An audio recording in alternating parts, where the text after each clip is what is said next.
both games were very interesting from the standpoint nerves were really big, and like I try to tell them that, hey, every team in the country is playing tonight, and both teams on each side of the floor are nervous, and we had a lot of nervous people, to be honest with you.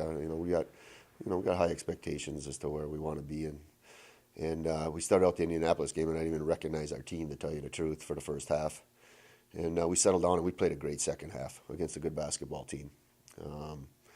We executed on both ends of the court. We held them to 13 points in the third quarter, 10 points in the fourth quarter, and we really executed extremely well in the fourth quarter and looked like, the team that you guys kind of saw last year with us. And we were really, came out of there pretty high as to, what we had done. It was not an easy game, and two freshman point guards out there, splitting 40 minutes. You never know what's going to happen, and I thought they both had great weekends from the standpoint of, where they are at in their development. So, we were, it was a good exhibition in the second half against Indianapolis. And then we went to Lewis, and, Lewis is a top 20 team in our country. They have probably the number one center in the country. And and the big thing is the preparation. I'll be honest with you. They have a new coach there. We kind of know their personnel a little bit. They have 3 or 4 players from Wisconsin that we've looked at. And so we didn't have any film on them because the film was a complete mess between them and Hillsdale.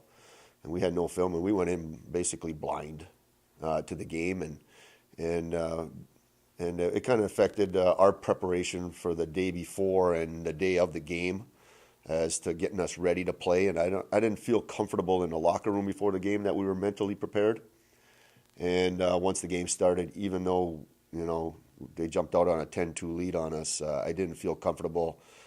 For the next 2 quarters, we actually outscored them by 17 points, and at one time went up 7 on them. So we were down 8, it was actually 12-2. We were down 10, and we actually took a 7-point lead in the second quarter on them. So we outscored them by 17 points somewhere in that period, which was showing what we were capable of doing, but I still didn't feel comfortable the way the game was. It was too fast-paced for us. When we scored 39 points at half, you would think you'd be in good shape, but we gave up 38 points, and, hey, we're trying to hold teams 25, 30 points a half, and it's just not the way we play basketball. Second half started, and it was 44-all with about 4 minutes to go in the third quarter, and what I felt was going on actually was going on, and they made a little run on us, and we didn't respond with any toughness, any grit, and that's not one of my teams.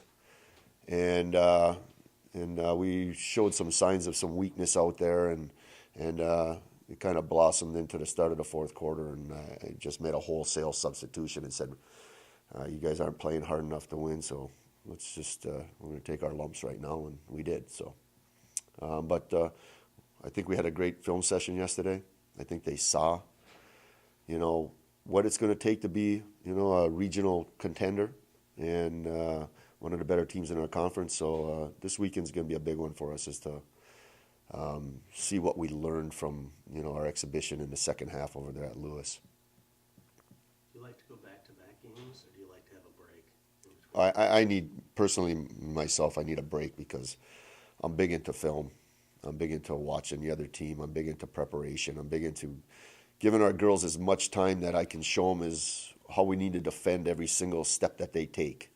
And when it goes, if it's like this week, we're going to have a Saturday-Sunday game. And the Sunday game is against Moorhead, who was a national tournament team last year. Our preparation time is not going to be a lot. So I like that day in between, plus the rest and everything else. What are you expecting about the teams this weekend? Whew. Let's see. Concordia, St. Paul, we play on Thursday. They just beat the number 3 team in the country on Saturday. And they came in here and beat us here last year in a real close game. So it's going to be a definite challenge.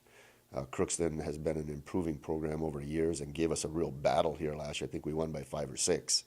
And going over to their home court and they're returning everybody. They were playing sophomores and freshmen like we were.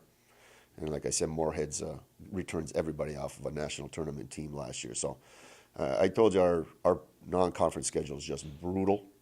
But I wanted it that way. If we were to go 0-8 in our non-conference, and I still think we're one of the best teams in our division in our conference. So I wanted it that way. I want us to be challenged every single night out. It doesn't help us to go and win someplace by 30 points. I want to see how my team reacts and how we respond in every tough situation. And that's how you grow as a basketball team, and that's how you get better, and that's how you prepare yourself for conference tournament. Hey, Michigan State's playing Duke tonight. Tom Izzo's not afraid to play the top teams in the country. And even though he is one of the top teams now, every year he plays, no matter what his team looks like, he wants his program to be that, and I want the same. Do you think the younger players have that mindset too? Do you keep them? My freshmen were really tough this weekend. And I told you I got 3 of them that kind of led us all through whole preseason. You don't want your freshmen leading you, but they are. They are. And I thought they did a great job. Liz Lutz is going to be a really good basketball player. And I didn't recruit her as a point guard because we thought we were getting Chloe Tompkins back. But when we realized Chloe was potentially going to be not be able to play, we didn't know for sure. Last spring, we picked up Liz late. And we said, she's got point guard skills, even though she wasn't a point guard in high school. Wow, she got point guard skills. I mean, she's got point guard mentality, point guard skills. She's in here every day watching film on her own, extra time in the gym, working on things. And then Aber Hubner, I said, she was really nervous the first night, but she played a really good game against Lewis. She played 22 minutes, 1 turnover, 6 points. So I look at it this way. Brianna Gasperovich played 40 minutes a game for us last year. She averaged 12.8 points a game. And Brianna was, she was electric, but she also had a lot of turnovers in that electricity that she played. On Sunday against a really good Lewis team, our 2 point guards played 40 minutes. They had 14 points between the 2 of them and 4 turnovers. And I'm walking out there saying, that's 2 freshman point guards. They just did what Brianna does in a different fashion, but they produced, and they did a good job. So it wasn't them. Our upperclassmen have to, step up to the plate a little bit and be a little bit tougher on themselves, and that's going to happen, I guarantee you. If you guys know me and know some of my girls, that's going to happen for sure. But no, other than that, and then Lexi Smith will start for us this week. She had a very, very good game against Lewis, and we expected this to happen at some point. Well, now we're starting with 2 freshman guards. And to be honest with you guys, I was not planning on really playing freshmen this year, but hey, that's the situation we're in, and let's go with it. And but they're talented and they're tough, and they're learning every minute, so that's the important thing.